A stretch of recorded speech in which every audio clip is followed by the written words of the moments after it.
খুনি স্বৈরাচারী ফ্যাসিস্ট রক্তপিপাসু ডাইনি হাসিনা, শেখ হাসিনা, যার নির্দেশে 1 মাসের মধ্যে প্রায় 1400-র অধিক শিশু থেকে শুরু করে ছাত্র জনতাকে নির্মমভাবে গত বছর হত্যা করা হয়েছিল, যার পরিপ্রেক্ষিতে আমরা এই আওয়ামী লীগের পতন হয় এবং আমরা বাংলাদেশে আবারও গণতন্ত্রের সুবাতাস বয়ে আনার যে পরিবেশ সেটি আমরা আগামী দিনে দেখতে পাচ্ছি।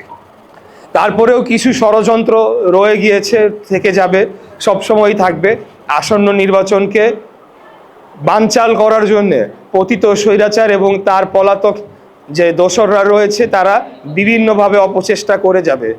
এর বাইরেও এই নির্বাচনে আগামী দিনে বাংলাদেশ জাতীয়তাবাদী দলের জনপ্রিয়তায় যারা ভীত, তারাও হয়তো চাবে যে নির্বাচনটা কোনোভাবে যদি পিছিয়ে যায় তাহলে তারা সেখান থেকে লাভবান হতে পারবে। কারণ যত দীর্ঘ সময় এই সরকার থাকবে, এই সরকারের বর্তমান অন্তর্বর্তীকালীন সরকার থেকে যারা লাভবান হচ্ছে তাদের সেই লাভ বা তাদের সেই বেনিফিট পাওয়ার প্রক্রিয়াটা চলমান থাকবে।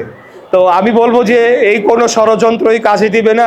ইনশাল্লাহ এই মাসেই আমাদের নেতা দেশনায়ক জনাব তারেক রহমান বাংলাদেশের বহুল প্রতীক্ষিত সেই দিনটির অপেক্ষা যেটা আমরা রয়েছি, এই মাসে ইনশাল্লাহ উনি বাংলাদেশে প্রত্যাবর্তন করবেন এবং দীর্ঘদিন ধরে আমাদের এই গণতান্ত্রিক লড়াইয়ে যিনি শুধু লন্ডনে বসে নেতৃত্ব দিয়ে চলেছেন, উনি আমাদের মাঝে এসে আবারও বাংলাদেশকে একটি গণতান্ত্রিক রাষ্ট্রে পরিণত করবেন এবং আগামী দিনে বাংলাদেশের জনগণ যাকেই ভোট দিয়ে ক্ষমতায় নিয়ে আসুক, আমি বাংলাদেশ জাতীয়তাবাদী দলের প্রার্থী হয়েছি কিন্তু তার মানে এই নয় যে আমার এখান থেকে জিততেই হবে। আমরা চাই বাংলাদেশের মানুষ তাদের ভোট দিয়ে নির্বাচিত করুক, তাদের জন্য সবচেয়ে ভালো এবং উপযুক্ত প্রার্থী কে হবে এবং একটা সুষ্ঠু নির্বাচনের মাধ্যমে যেই নির্বাচিত হয়ে আসবে তাকেই আমরা মেনে নিব। আমরা আর বাংলাদেশে কোনো হানাহানি, ক্ষমতার জন্য মারামারি, ক্ষমতার জন্য লড়াই চাই না।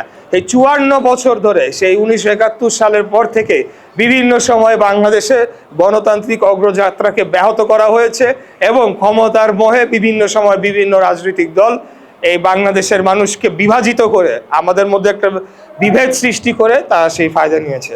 আমরা সেটার একটা স্থায়ীভাবে অবসান চাই। আমরা চাই যে প্রতি 5 বছর অন্তর অন্তর বাংলাদেশের জনগণ সরাসরি নিজেরা ভোট দিয়ে তাদের জনপ্রতিনিধি নির্বাচিত করবে।